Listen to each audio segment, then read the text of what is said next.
कहानी की शुरुआत होती है एक सिंपल से अपार्टमेंट कॉम्प्लेक्स में, जहां एडन नाम का एक लड़का चैन की नींद सो रहा होता है। सुबह देखने में बिल्कुल नॉर्मल लगती है, लेकिन तभी एक अजीब और डरावनी सी आवाज उसे नींद से झटके से जगा देती है। उसका दिल जोर से धड़क रहा होता है।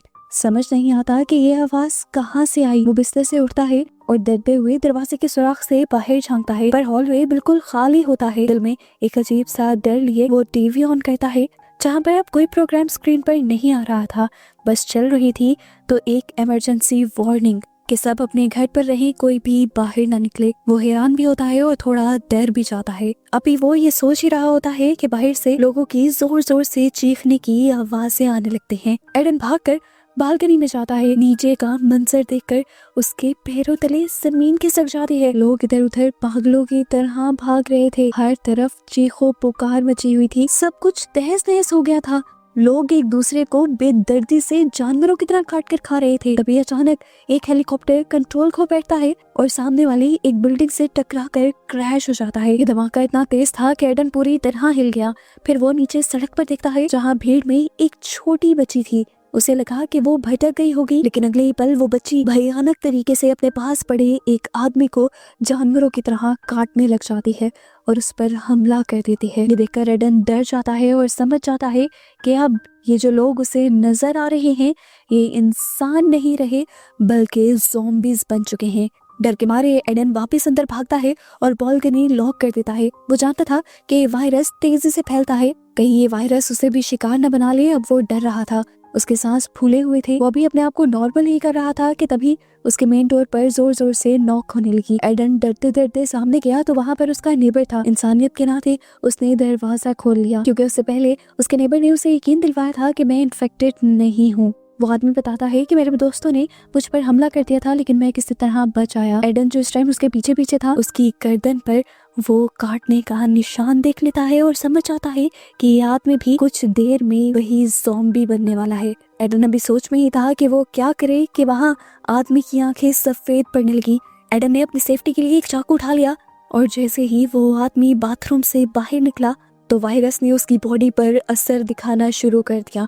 आंखें उसकी पहले ही सफेद पड़ चुकी थी, अब उसकी पूरी बॉडी अजीबोगरीब तरीके से मुड़ने लग जाती है। मुंह से उसके खून आता है और वो भी एक ज़ॉम्बी में बदल जाता है। एडन चिल्लाता है कि मेरे घर से निकल जाओ, लेकिन वो आदमी अब उसी की तरफ बढ़ रहा था। अपने आप को बचाने के लिए एडन कोई चीज उठाकर उस पर मार देता है और उसे धकेलते हुए अपने घर के दरवाजे से बाहर फेंकते हुए अपने घर का दरवाजा बंद कर देता है। दरवाजे के होल से उसने देखा था कि जैसे ही उसने अपने नेबर को बाहर गिराया था, बाहर खड़े हुए सारे ज़ॉम्बीज़ भूखे शेरों की तरह उस पर टूट पड़े थे। कांपते हुए हाथों से एडन दरवाजा लॉक करता है और हैवी फर्नीचर दरवाजे के आगे लगा देता है।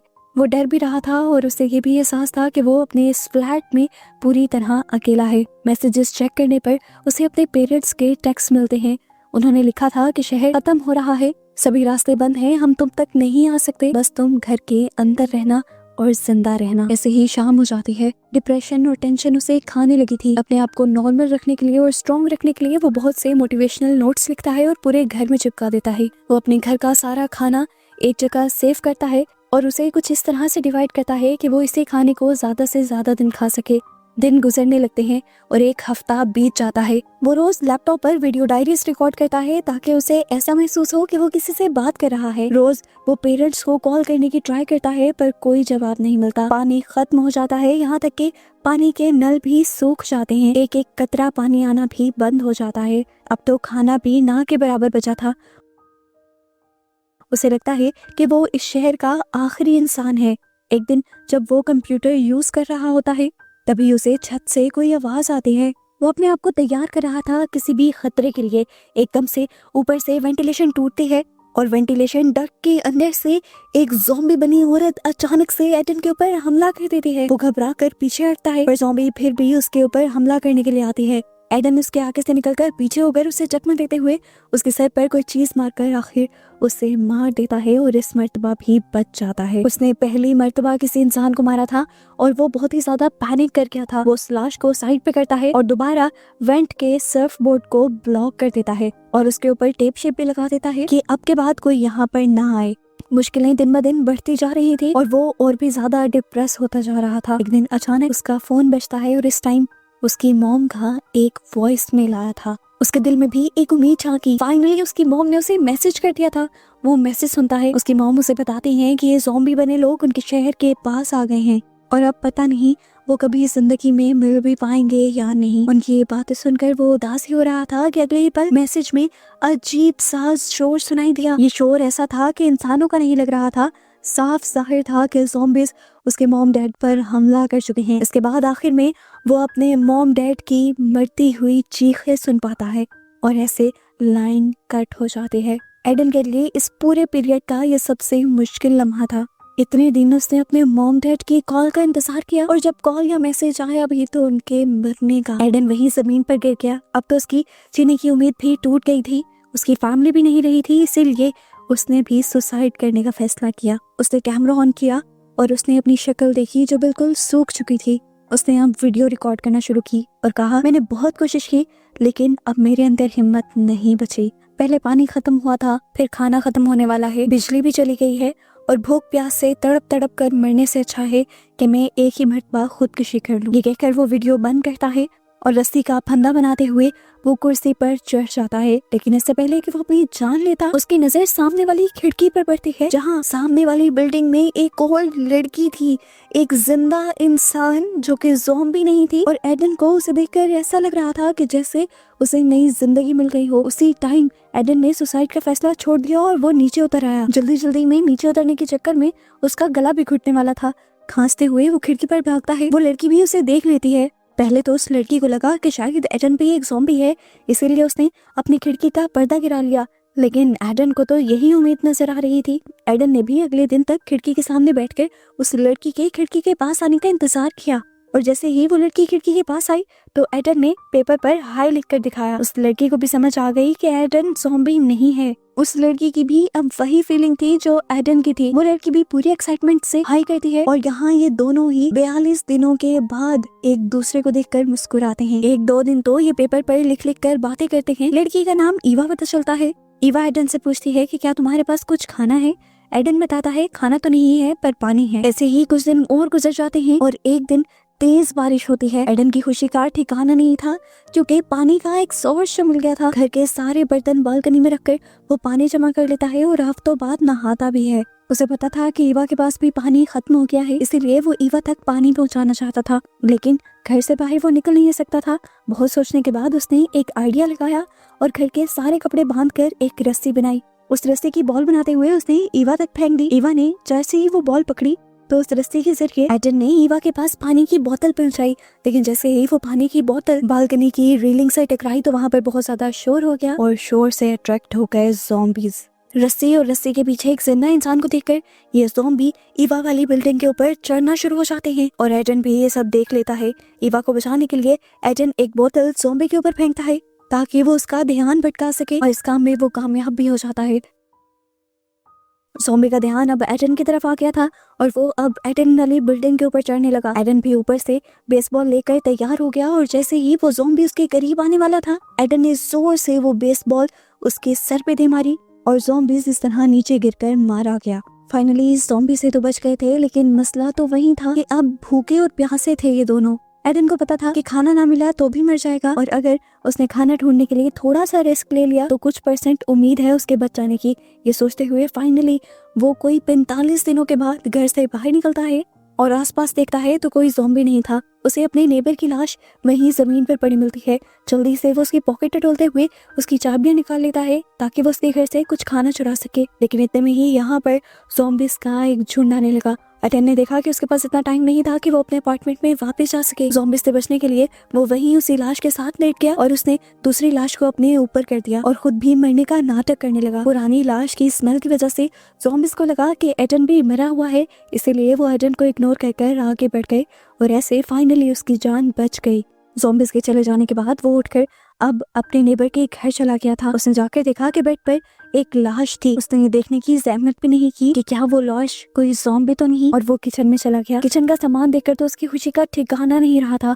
उसके लिए तो वहाँ पर खजाना था, बहुत सारा कैन फूड, पानी और सब कुछ। वो जल्दी जल्दी बैग्स भरने लगता है और अचानक से अंधेरे में से कोई उसके ऊपर हमला कर देता है। जिसे वो एक लाश समझ रहा था, वो असल में एक ज़ॉम्बी ही था। अपने आप को बचाने के लिए एडन पास पड़ा एक लैंप उठाता है और उसके सर पर दे मारता है। पर यह ज़ॉम्बी इस तरह तो मरने वाला नहीं था। वो दोबारा एडन पर हमला करता है और एडन नीचे होकर अपने आप को बचा लेता है। और इस मर्तबा उसे आखिरी हमले में हर हाल में ज़ॉम्बी को मारना था, नहीं तो खुद भी इन्फेक्टेड होने के उसके चांसेस बढ़ जाते। इसने यहीं से एक आइस तोड़ने वाली एक्स उठाई और जोर से ज़ॉम्बी को मारी, जिसकी वजह से फाइनली ये ज़ॉम्बी मर गया। और आखिरकार एडन सारी चीजें लेकर फाइनली अपने घर लौट आया। घर आने के बाद उसे एहसास हुआ कि ज़ॉम्बी ने 2 से 3 मरतबा उस पर हमला किया था। क्या उसके जिस्म पर कोई चोट का या काटने का निशान तो नहीं था? अच्छी तरह अपने आप को चेक करने के बाद वो अपने आप को साफ करता है। उसे खाने के साथ साथ वहाँ पर 2 वॉकी टॉकीज भी मिले थे और इन वॉकी टॉकीज की उसे खाने से ज्यादा खुशी थी, क्योंकि वो बहुत ही अकेला फील कर रहा था और उसे किसी से बात करनी थी। उसने सारे काम छोड़कर सबसे पहले बहुत सारे कपड़ों से एक जिप लाइन बनाई और वो वॉकी टॉकी सामने इवा की बालकनी तक पहुंचाई। उस रात पहली मर्तबा इन दोनों ने एक दूसरे से बात की और दोनों ने ही इतने दिनों बाद किसी इंसान की आवाज सुनी थी। ये दोनों बहुत ही ज्यादा खुश थे। अब एडन के ऊपर एक जिम्मेदारी आ गई थी। उसने फैसला किया था कि वो अपने साथ साथ एवा के लिए भी खाना जमा करेगा, जिन्हें वो जिप लाइन के जरिए एवा तक पहुंचा दिया करता था। उसे आज एक नया रास्ता मिला था। उसके जहन में आया था कि क्यों ना वो अपने बाथरूम की वेंटिलेशन डक्ट के जरिए एक दूसरे अपार्टमेंट में चला जाए। यही सोचते हुए वो दूसरे अपार्टमेंट में जाता है और ये देखकर उसे बहुत ज्यादा खुशी होती है कि यहाँ पर भी बहुत सारा खाना था। वो वॉकी टॉकी से एवा को ये बात बताता है तो एवा भी खुश हो जाती है, लेकिन उसे कहती है कि तुम्हें यहाँ नहीं आना चाहिए था। अगर यहाँ कोई ज़ॉम्बी होता तो। ये लोग अभी बात ही कर रहे थे कि एकदम से एडन के पीछे कोई आकर खड़ा हो गया। ये एक ओल्ड मैन था। इस ओल्ड मैन को देखकर एडन के होश उड़ गए, लेकिन एडन समझ गया कि ये ओल्ड मैन ज़ॉम्बी नहीं है। ओल्ड मैन उससे पूछता है तुम यहाँ पर क्या कर रहे हो और कहाँ से आए हो? एडन बता देता है कि मैं वेंटिलेशन डक्ट के जरिए आया हूँ और मुझे सिर्फ खाना चाहिए। वो ओल्ड मैन अच्छा था। उसने एडन को बिठा कर अच्छा खाना खिलाया और पानी भी दिया और साथ घर ले जाने के लिए सामान भी दिया। और एडन जैसे ही वो सारा सामान लेकर अब घर की तरफ जाने वाला था तो एकदम से उस बूढ़े आदमी ने पीछे से एडन के ऊपर हमला कर दिया। उसे जब होश आया तो वो एक कमरे में था बेड के सामने, और उसके सामने एक खूंखार ज़ॉम्बी बनी औरत थी जो उस पर हमला कर उसे खाना चाह रही थी। और ओल्ड मैन सामने बैठकर ये सारा तमाशा देख रहा था। एडन उससे पूछता है आखिर क्यों किया आपने ये? ओल्ड मैन बताता है ये मेरी वाइफ है, मैं बहुत प्यार करता हूँ इससे, इसे मार नहीं सकता। क्या करूँ अगर ये ज़ॉम्बी बन गई है? छोड़ तो नहीं सकता ना, इसीलिए मैं इंसानों को ला लाकर इसे देता हूँ ताकि ये खा ले। ये सुनकर एडन गुस्से से पागल हो जाता है, अपने आप को बचाने के लिए अपनी रस्सी तोड़ता है और यहाँ ओल्ड मैन उसे रोकने की कोशिश में लग जाता है। एडन अपने आप को बचाने के लिए ओल्ड मैन को ही उठाकर बेड पे पटक देता है और उसकी वाइफ उसी को खा जाती है और फाइनली एडन बच जाता है। इससे पहले कि वो अपने अपार्टमेंट की तरफ निकलता, सामने से इवा की उसे कॉल आती है और इवा से बताती है कि उसके अपार्टमेंट में ज़ॉम्बीज घुस आए हैं। उसने किसी भी हाल में अब इवा को बचाना था, इसीलिए वो इस ओल्ड मैन की बालकनी से इवा की बालकनी के ऊपर जंप करता है, पर खराब किस्मत के पाँव के बैलेंस खराब होने की वजह से वो नीचे गिर जाता है। एवा इस टाइम फौरन से वही कपड़ा एडन की तरफ फेंकती है जिससे ये लोग चीजें एक्सचेंज किया करते थे। उसी कपड़े पर लटकते हुए बिना टाइम वेस्ट किए एडन अब उसकी तरफ आ ही रहा था कि उसके पीछे एक ज़ॉम्बी पड़ गया। ज़ॉम्बी उसके पाँव पर लटका हुआ था। इस रस्सी के जरिए वो भी ऊपर आ सकता था, इसलिए एडन इवा के अपार्टमेंट में जाने के बजाय उससे नीचे वाले ही अपार्टमेंट में उतर गया और उसने उस रस्सी को भी खोल दिया ताकि ज़ॉम्बी ऊपर ना आ सके। और अब उसने इवा से कहा कि तुम्हें ही नीचे आना होगा। इवा को डर भी लगा, लेकिन एडन के हौसला देने की वजह से उसने नीचे वाले अपार्टमेंट में एडन के ऊपर जंप कर दी। फाइनली इतने टाइम बाद ये दोनों मिल रहे थे। ये दोनों बहुत ज्यादा खुश थे। एडन इवा से कहता है कि यहाँ पर बहुत शोर हो चुका है, जल्द ही ज़ॉम्बीज आ जाएंगे और हमें बचने के लिए फौरन यहाँ से निकलना होगा। ये लोग बाहर बालकनी में भागते हैं तो इनका सामना बहुत सारे ज़ॉम्बी से हो जाता है। अपने आप को बचाते हुए भाग कर ये लोग एडन की बिल्डिंग में एडन के अपार्टमेंट तक पहुँचने में कामयाब तो हो जाते हैं, लेकिन एक बहुत बड़ी मुसीबत आ जाती है। इवा तो एडन के घर के अंदर चली जाती है, लेकिन एडन पर बहुत सारे ज़ॉम्बीज हमला कर देते हैं। एडन के पास इस टाइम एक बेसबॉल बैट था जिससे उसने इन सारे ज़ॉम्बीज से मुकाबला किया, उन्हें मारा और फिर जैसे ही अपार्टमेंट के अंदर आया तो फूट फूट कर रोने लगा। इस टाइम वो खून से लथपथ था। उसने इवा से कहा मुझे मार दो, मैं अब जल्दी ज़ॉम्बी बन जाऊंगा, मुझे मार दो। वो बालकनी में आया और उसने अपनी शर्ट उतार दी। वो अपने आप को खत्म नहीं करने वाला था, बालकनी से जंप ही करने वाला था कि तभी इवा ने उसे रोक दिया और कहा एडन तुम बिल्कुल ठीक हो, तुम पर कहीं काटने का निशान नहीं है, तुम पर बस ज़ॉम्बीज़ का खून लगा है। ये दोनों जिंदा थे, सही थे, ये जानकर कि दोनों बहुत ही ज्यादा खुश हो जाते हैं। एक दूसरे को जिंदा सलामत और एक साथ देखकर ये दोनों बहुत ही ज्यादा खुश हो गए थे और दोनों में ही दोबारा से जीने की उम्मीद जागी थी। ये दोनों इससे पहले कि अपने मिलने को सेलिब्रेट कर पाते, एडन के घर के बाहर दोबारा ज़ॉम्बीज़ की आवाज आने लग जाती है। ये लोग जल्दी से दरवाजे के आगे फ्रिज रख देते हैं और दरवाजा खुलने से बचा लेते हैं और फिर एक दूसरे से वादा करते हैं कि जल्द ही वो इस ज़ॉम्बी वाली सिचुएशन से निकल जाएंगे और फिर ये जिंदगी एक साथ गुजारेंगे। ये कहकर ये दोनों एक दूसरे को हक करते हैं और इस तरह इन दोनों के मिलने पर ये मूवी यहाँ खत्म हो जाती है।